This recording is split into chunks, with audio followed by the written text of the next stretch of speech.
Hey everybody, this is Grant with Team CSTN, bringing you some hardcore domination on Redwood. I'm using the M8A7 again, and I'm actually doing a commentary over this video. I was playing it, I actually got a couple good gameplays with this. I actually might upload both videos, either today or today and tomorrow.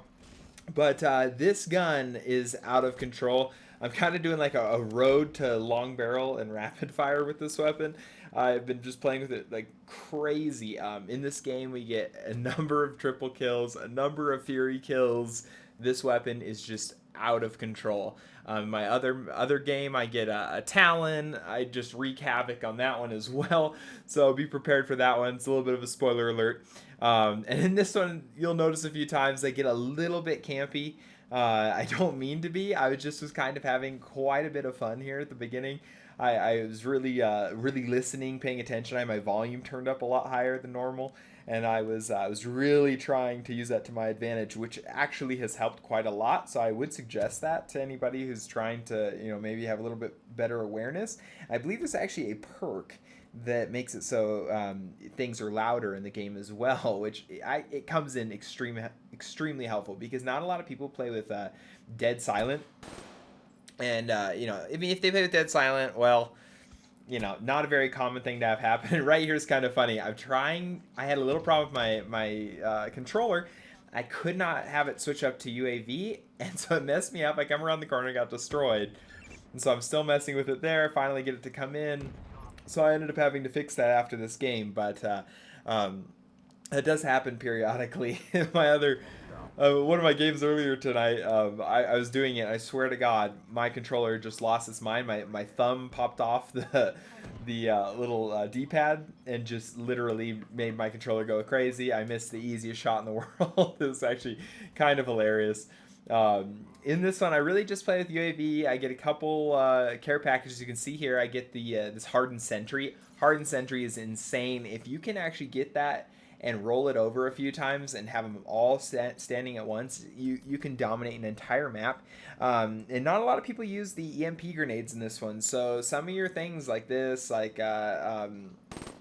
anything that's a computer controlled item, tend to last longer, which is really nice. They're not just destroyed in 4 seconds. I think people have a lot more things they want to choose. The fact that you can choose to have more attachments on your weapons, the fact that you can choose, between all these different variants, and everybody can have different guns, different ways they're set up. It's really nice. It's actually brought quite a lot to this game, in my opinion. Right here's kind of funny. I made that guy kill his teammate to kill me, which is hilarious. I think it'd be funny just to do like a montage of how many times you make somebody murder their own teammate. But I know just in the last game I uploaded, the Drakon sniper rifle, I literally shot my teammate like right in the spine, and I'm like, oh, shot him right in the spine. That guy was invisible. It's one of the first times I have seen the invisibility work towards someone's benefit that well. I could not see them. I was like dumbfounded. Holy crap, this guy literally just straight up came out and murdered me.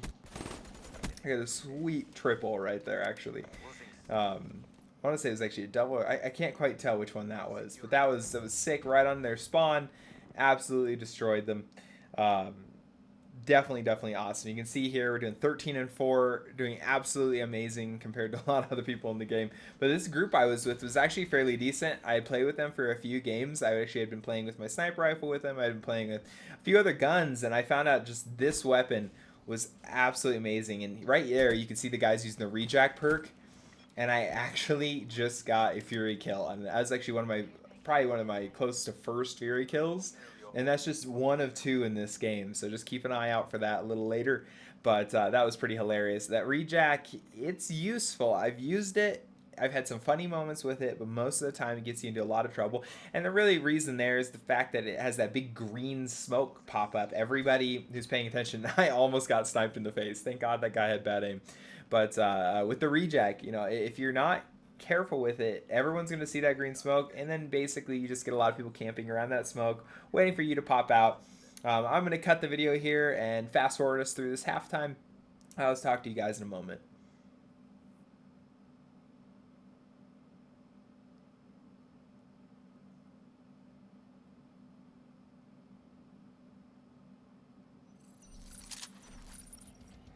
And we're back to the second round of this Black Ops 3 hardcore domination in Redwood. Redwood, by the way, one of the sickest maps. If you get a second and just like look over in the distance in some of these areas, they actually put quite a bit of detail into the surrounding territory. It's not super high end. I don't think a lot of people are sitting there like counting the leaves on the trees, but I felt bad. I stole that guy's kill right there. This guy comes up behind us. If you watch the kill feed, he ends up getting like 3 kills right there. We all run up on this bridge, and he ends up getting 3 more kills right over there. So he just had quite a decent kill streak. It made me want to play with the Man of War, which I think is going to be one of my next games. I've played with it a little bit. When I've played with it, I've had an insane amount of fun. And then right there, that guy, literally right here, I doubled my amount of deaths from that guy, but we get our revenge on him very, very shortly. I don't get the whole feeling of like camping. I don't know how you guys feel about it, if in hardcore, if it's more common or more acceptable, but I feel like a lot of people like to camp in hardcore simply because people don't have UAVs up all the time. However, when a UAV is up, everyone's looking at it way harder than normal. So you got to be really, really careful. You got to be listening to the sound in the game when they're saying that like an enemy UAV is up or whatnot, because if you don't, you're going to get your butt destroyed. And right there is a great example of why Vision Pulse Specialist is amazing. I was able to continue firing at him even though it was through the wall, which I don't know how this weapon couldn't shoot through a wooden wall. But right there it didn't. I should have seen this guy to the right as well. I get absolutely rocked by him. He was invisible. Again, so that invisibility perk, I love that specialist. I love the outfit on that guy. I wish in real life I could have that carbon fiber outfit. That thing is absolutely sickening. But yeah, I actually got taken down by him twice, which I sacrificed my teammate here thinking I was going to get the kill through him. I was kind of being a little bit of a jerk there, but I did not. I ended up just killing my teammate. So that was kind of embarrassing.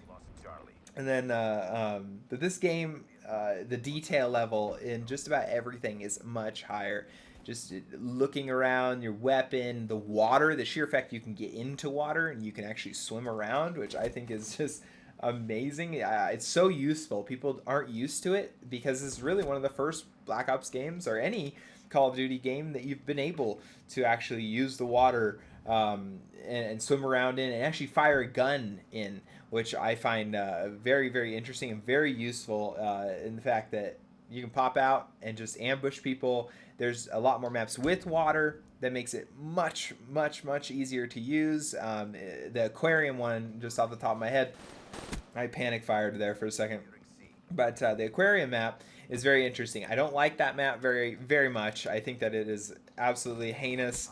But the water around it, you can like swim through buildings and up into other buildings. And I believe I have like a hard point one that I put up where, you know, people are popping out of the water and we're all having insane fights going in and out of water. I think right there, I just get a nice collateral. That was pretty fun on my side. I think I thought another guy was coming there. I was doing the old 3, 2, 1 and pre-firing, but it did not work out for me right then. But you know what's funny is if you watch some of my other videos, I've had a number of times that if you just peek around a corner, peek where you want to shoot, and just go 3, 2, 1, someone will just randomly appear right where you're firing, and it is hilarious and actually quite fun. It makes you want to try different things as you go. I utterly fail hitting that guy. And then again, the guy that camped us earlier is camping again. He's in this tiny little wood house, and I don't know why you'd be sitting in this corner, but that seems like utter waste of time and space to just be playing a game to have the chance that someone runs through that building. I'm like the only guy I know that runs through that building, but I definitely get my revenge on him, I believe, right there. And then I get taken out, but I felt good about myself. I killed the guy who just likes to camp and that reject specialist ability, which is just kind of BS in my opinion. But I've been trying to also play, if you watch my last video, the glitch specialist, and I have been trying to get better, and that one is not the best show of what I can do, but the glitch specialist is insane. The more kills you can get, the quicker you can get that specialist ability up, just the more amazing it is. The thing is ridiculous. You literally can just, make a mistake, boom, bust backwards, you know where everyone is, if you're kind of getting trapped or whatnot. And you basically can just destroy them. Right there, it helped me running through C, by the way, because it made this guy think it was getting taken. I came out and just absolutely destroy him. And then that grenade right there, that thing is one of the most vivid kills in this game. It just literally eats your body. Your guy starts screaming and just instantaneously dies. I don't even think that guy knew what was happening. He was like, holy crap, this guy's getting eaten by little robots.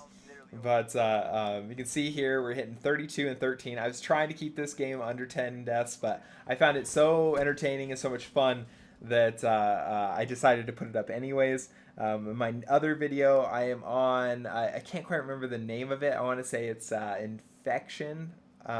It's the snow level, and that one is definitely one of my top 1 or 2 favorite maps in this game. So many great spots. I love snow levels. I'm just kind of weird that way. I've always liked snow levels in every game, whether it be like Halo, whether it be this game, really any game. Right here, I just go ham on these guys, and I think I get a Fury kill. Right there. That's the second Fury kill of the game. Get my little care package, and I felt really good about this gameplay after I got that. Getting Fury kills is just fun. It just means you had the very perfect flow, and it's just so enjoyable to me. So I hope you guys enjoyed this video. Again, this is Grant with Team CSTN. Please hit that like button, please subscribe, and comment if you'd like to see anything else or have any suggestions for my channel. Thank you guys so much, and have a wonderful rest of your day. Bye.